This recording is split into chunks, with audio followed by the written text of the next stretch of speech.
নমস্কার বন্ধুরা, সাত কথা বাই সেজুতি চ্যানেলের নতুন আরেকটি ভিডিওতে তোমাদের সকলকেই স্বাগতম। আজ আমি তোমাদের মাঝে একটি দারুণ রেসিপি নিয়ে হাজির হয়েছি। এই খাবারটা ছোট থেকে বড় সবারই কিন্তু প্রিয় খাবারের মধ্যে একটি। বড়দের থেকে তো ছোটরা আরও বেশি পছন্দ করে এই খাবারটা। বাচ্চারা নুডলস কিন্তু ঠিকই খেতে চায়, কিন্তু সবজি খেতে চায় না। কিন্তু তোমরা যদি নুডলসের মধ্যে সবজি অ্যাড করে এই নুডলসটা এরকম রান্না করো, তখন দেখবে বাচ্চারা এটা চেটেপুটে খাবে, আর নুডলসের পাশাপাশি তারা সবজিও খেয়ে ফেলবে। তাই তোমরা বাসাতে একবার হলেও এরকম সবজি দিয়ে নুডলস রান্না করে অবশ্যই ট্রাই করবে। ভিডিওটি শুরু থেকে শেষ পর্যন্ত দেখে যাও। আশা রাখছি ভিডিওটি তোমাদের ভালো লাগবে। আর ভিডিওটি যদি তোমাদের ভালো লেগে থাকে তাহলে অবশ্যই আমাকে কমেন্ট করে জানাবে। তো চলো বন্ধুরা, বেশি দেরি না করে আজকের এই সুস্বাদু ও লোভনীয় খাবারটি তৈরি করা যাক। প্রথমেই আমি একটা বাটি নিয়ে নিয়েছি। এই বাটিতে আমি নুডলসগুলোকে বের করে রাখবো। আমি আজকের এই নুডলস রেসিপির জন্য প্রথমেই ম্যাগি নুডলস নিয়ে নিচ্ছি। তোমরা যারা যে কোম্পানির নুডলস খেতে পছন্দ করো সেই কোম্পানির নুডলস নিয়ে নিবে। আমি তো এখানে ম্যাগি নুডলস ইউজ করছি। আমি এখন খুব সুন্দরভাবে নুডলসের প্যাকেট থেকে নুডলসগুলোকে বের করে নিচ্ছি। আমি এখানে মোট 3 প্যাকেটের মতো ম্যাগি নুডলসটা নিয়ে নিচ্ছি। নুডলসগুলো বের করে নুডলসের যে মশলাগুলো আছে সেগুলো আমি আলাদা করে নিলাম। আমি এখানে ম্যাগি নুডলসের পাশাপাশি 1 প্যাকেট কোকোলা নুডলসও ইউজ করব। এটা আপাতত রেখে দিচ্ছি, সেটা আমি পরে ইউজ করব। আমি এখন এই নুডলসগুলোকে 4 টুকরোর মতো করে হালকা একটু ভেঙে নেব। তোমরা চাইলে 2 টুকরো করে ভেঙে নিতে পারো, কিংবা গোটা নুডলসও সেদ্ধ করে নিতে পারো। নুডলসগুলোকে যদি না ভেঙে গোটা দেওয়া হয় তাহলে কিন্তু নুডলসগুলো একটি আরেকটির সাথে পেঁচিয়ে যায়। নুডলসগুলো আমার ভাঙা হয়ে গেছে। এখন এটাকে আমি একটা সাইডে রেখে দিচ্ছি। এখন আমি চুলোতে কড়াইটাকে বসিয়ে কড়াইতে হালকা একটু জল দিয়ে জলটাকে খুব সুন্দর করে গরম করে নেব। আমি এখানে প্রায় 2 থেকে 3 মগের মতো জল দিয়ে নিয়েছি নুডলসটাকে সেদ্ধ করার জন্য। জলটা যতক্ষণ না খুব ভালোভাবে গরম হয়ে ফুটে উঠছে ততক্ষণ আমি এটাকে গরম করে নেব। জলটা এদিকে ভালোভাবে গরম হতে থাক। আমি এদিকে যে কোকোলা নুডলসটা ব্যবহার করছি সেটা 3 টুকরোর মতো হালকা একটু ভেঙে নুডলসগুলোকে বের করে নিচ্ছি। তোমরা এখানে যে কোনো ব্র্যান্ডের কোকোলা নুডলসটা নিয়ে নিতে পারো। আমি এখানে 1 প্যাকেটের মতোই এই নুডলসটা ব্যবহার করছি। দেখো বন্ধুরা, জলটা আমার কত সুন্দর ফুটে উঠেছে। এখন আমি কোকোনা নুডলসটা আগে খুব সুন্দর করে সেদ্ধ করে নেব। নুডলসটা দিয়ে আমি এটাকে সামান্য একটু নেড়ে চেড়ে নিচ্ছি। সময় যদি তোমরা একটু নাড়াচাড়া না দাও তখন দেখবে নুডলসটা দলা পাকিয়ে যাবে। নুডলসটা দিয়ে অবশ্যই সঙ্গে সঙ্গে সামান্য একটু নাড়া দেবে। এই নুডলসটা সেদ্ধ হতে প্রায় 5 মিনিটের মতো হালকা একটু সময় দেবে। দেখো বন্ধুরা, নুডলসটা 5 মিনিট পর কতটা মোটা হয়ে গিয়েছে। এখন আমি চেক করে নেব নুডলসটা ভালোভাবে সেদ্ধ হয়েছে কিনা। হ্যাঁ বন্ধুরা, দেখো নুডলসটা খুব সুন্দর করে সেদ্ধ হয়ে গিয়েছে। কোলা নুডলসটা যখন খুব ভালোভাবে হালকা একটু সেদ্ধ হয়ে যাবে তখন আমি ম্যাগি নুডলসগুলোও এর মধ্যে ঢেলে দেব। যদি তোমরা দুটো নুডলসই একসাথে সেদ্ধ বসিয়ে দাও তখন দেখবে ম্যাগি নুডলসটা কিন্তু অনেক নরম হয়ে যাবে, তখন কিন্তু সেটা আর খেতে ভালো লাগবে না।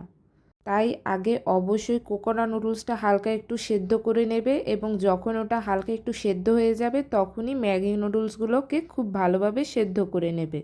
2 থেকে 3 মিনিটের মতো সেদ্ধ করলেই নুডলসটা খুব পারফেক্টভাবে সেদ্ধ হয়ে যাবে। আমার নুডলসটা তো সেদ্ধ হয়ে গিয়েছে। এখন আমি একটা জলঝরা ঝাঁঝরার মধ্যে নুডলসটাকে ঢেলে দিচ্ছি।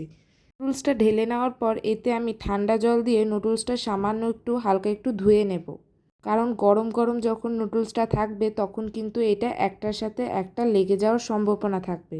যদি তোমরা ঠান্ডা জল দিয়ে এটাকে হালকা একটু সামান্য ধুয়ে নাও তখন দেখবে এটা আর একটার সাথে আরেকটা লেগে যাবে না। তাই এখন আমি নুডলসটাকে হালকা একটু ঠান্ডা পানিতে সামান্য আলতো হাতে নুডলসটাকে খুব সুন্দর করে হালকা একটু ধুয়ে নিচ্ছি। খুব যে বেশিক্ষণ ধুতে হবে তা কিন্তু না বন্ধুরা, 1 থেকে 2 বারের মতো হালকা একটু ধুলেই হবে। নুডলসটাকে 1 থেকে 2 বারের মতো ধুয়ে নুডলসটার জলটাকে আমি খুব সুন্দর করে ঝরিয়ে নেব। নুডলসের জলটাকে খুব সুন্দর করে ঝরিয়ে নেওয়ার জন্য আমি এটাকে একটা সাইডে রেখে দেব। আমি এখন নুডলসের জন্য 2টো ডিম নিয়েছি। এই 2টো ডিমকে আমি খুব সুন্দর করে ভেঙে নেব। বন্ধুরা, আজকে আমি যেভাবে সবজি দিয়ে এবং ডিম দিয়ে লোভনীয় এই নুডলসটা রান্না করব, তোমরা একবার হলেও বাসায় ঠিক এভাবে রান্না করে বাচ্চাদের খাইয়ে দেখবে। বাচ্চারা তোমাদের কাছে নেক্সট টাইম আবদার করবে ঠিক এরকমভাবে নুডলস করে খাওয়ানোর জন্য। বন্ধুরা, ডিমটা তো আমার ফাটানো হয়ে গেছে। এখন আমি এখানে দিয়ে দিচ্ছি স্বাদ মতো লবণ। লবণটা দিয়ে ডিমটাকে আমি খুব সুন্দর করে কাঁটা চামচের সাহায্যে ফাটিয়ে নেব। ডিমটাকে 2 থেকে 3 মিনিটের মতো সময় নিয়ে আমি এটাকে খুব সুন্দর করে ফাটিয়ে নেব। ডিমটা আমার খুব সুন্দর করে ফাটানো হয়ে গেছে। এখন আমি চুলোতে কড়াই বসিয়ে কড়াইটাকে খুব সুন্দর করে গরম করে নেব। কড়াইটা যখন খুব ভালোভাবে গরম হয়ে যাবে আমি এতে দিয়ে দিব সামান্য একটু সাদা তেল। তেলটা যখন খুব ভালোভাবে গরম হয়ে যাবে তখন আমি যেই ডিমটা ফাটিয়ে রেখেছিলাম কড়াইতে সেটা দিয়ে দেব। ডিমটা দিয়ে খুন্তির সাহায্যে নাড়া দিয়ে আমি ডিম ঝুরা রেডি করে নেব। আর ডিম ঝুরা তৈরি করার জন্য ডিমটাকে এরকম খুন্তির সাহায্যে ঘুরিয়ে ঘুরিয়ে নাড়া দেওয়ার মাধ্যমে তৈরি করতে হবে।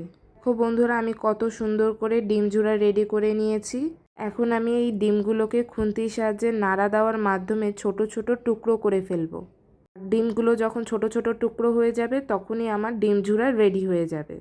ডিম ঝুরা রেডি করে আমি চুলোতে প্রথমেই কড়াইটাকে বসিয়ে নিয়েছি।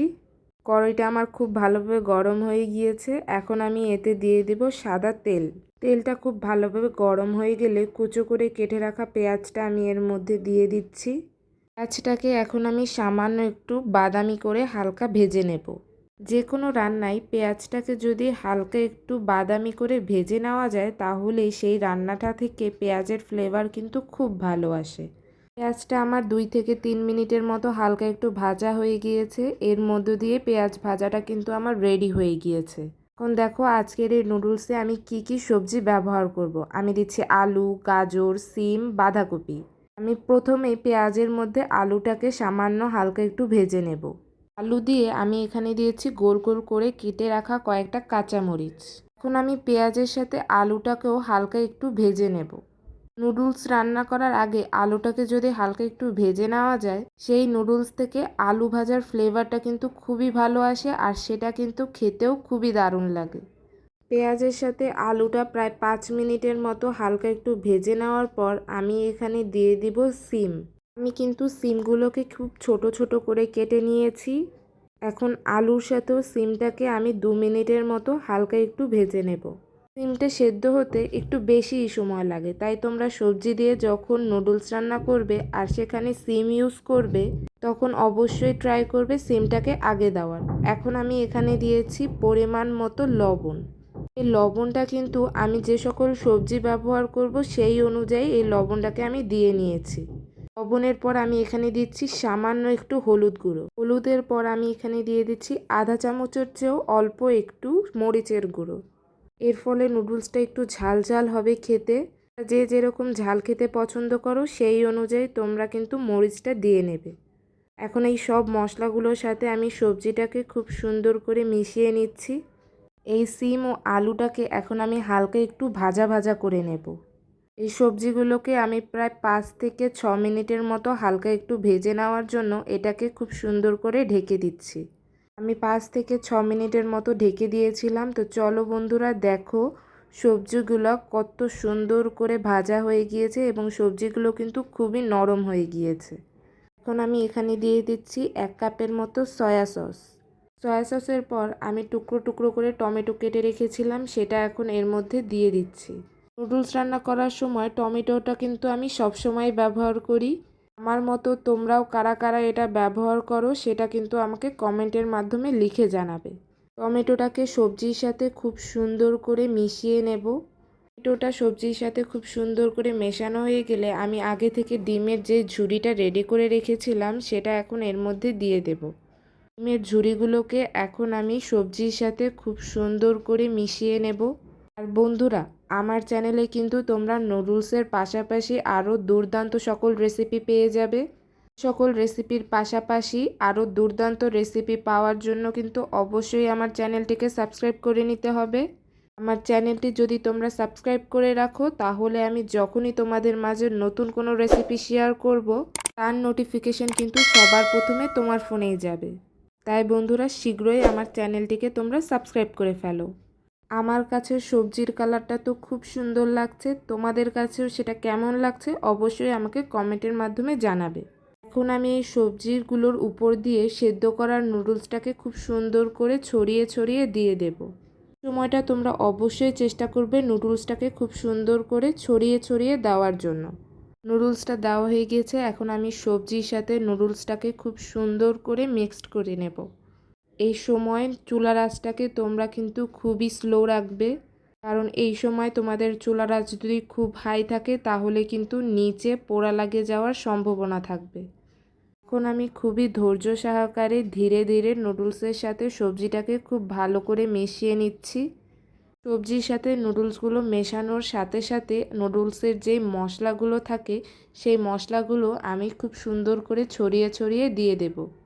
বন্ধুরা, এই নুডলস রান্না করার সময় তোমরা এতে কোনো এক্সট্রা লবণ ইউজ করবে না, কারণ আমি যে এক্সট্রা লবণ ইউজ করেছি সেটা কিন্তু শুধুমাত্রই সবজির জন্য। আর যদি এক্সট্রা লবণ তোমাদের ইউজ করতে হয় সেটা অবশ্যই টেস্ট করার পর ব্যবহার করবে। নুডলসে মশলাগুলো দেওয়ার পর এখন মশলাগুলোও আমি নুডলসের সাথে খুব সুন্দর করে মিশিয়ে নিচ্ছি। দেখো বন্ধুরা, সব মশলা খুব সুন্দর করে মিক্সড করার পর নুডলসের কালারটা দেখতে কত সুন্দর হয়েছে। আমার কাছে এটা দেখতে তো একদম রেস্টুরেন্টের মতো লাগছে। তোমাদের মতামতটা কিন্তু অবশ্যই আমাকে কমেন্টের মাধ্যমে তোমরা জানাবে। বন্ধুরা, নুডলস রান্নাটা আমার হয়ে গিয়েছে, এখন এটাকে নামিয়ে আমি খুব সুন্দর একটি বাটিতে নুডলসটাকে পরিবেশন করব। আজকের এই নুডলস রেসিপিটা তোমাদের কেমন লাগলো সেটা কিন্তু আমাকে জানাতে ভুলে যাবে না। ভিডিওটি তোমাদের যদি ভালো লেগে থাকে তাহলে ভিডিওটিকে অবশ্যই একটি লাইক করে দেবে। লাইকের পাশাপাশি অবশ্যই আমার চ্যানেলটিকে সাবস্ক্রাইব করে ফেলবে। বন্ধুরা, নুডলসটাকে আমি এখন একটা বাটির মাধ্যমে খুব সুন্দর করে পরিবেশন করে ফেলেছি। তোমরা এভাবে অবশ্যই বাসায় রান্না করে একবার হলেও ট্রাই করে খাবে। দেখবে বাচ্চারা সহ বড়রাও এই রান্নার ফিদা হয়ে যাবে। যারা যারা আমার চ্যানেলটিকে সাবস্ক্রাইব করে নিয়েছো তাদেরকে জানাই অসংখ্য ধন্যবাদ এভাবেই আমার পাশে থাকার জন্য। তোমরা এভাবেই তোমাদের ভালোবাসা দিয়ে যাও, আর আমি তোমাদের মাঝে এরকমই দুর্দান্ত সকল লোভনীয় খাবারের রেসিপি শেয়ার করে যাব। আর যারা যারা এখনও আমার চ্যানেলটিকে সাবস্ক্রাইব করনি তারা শীঘ্রই আমার চ্যানেলটিকে সাবস্ক্রাইব করে আমার ফ্যামিলির সদস্য হয়ে যাও। আজকের জন্য এতটুকুই, দেখা হবে আগামীকাল নতুন কোনো রেসিপি নিয়ে। ততক্ষণ সবাই ভালো থাকবেন এবং সুস্থ থাকবেন।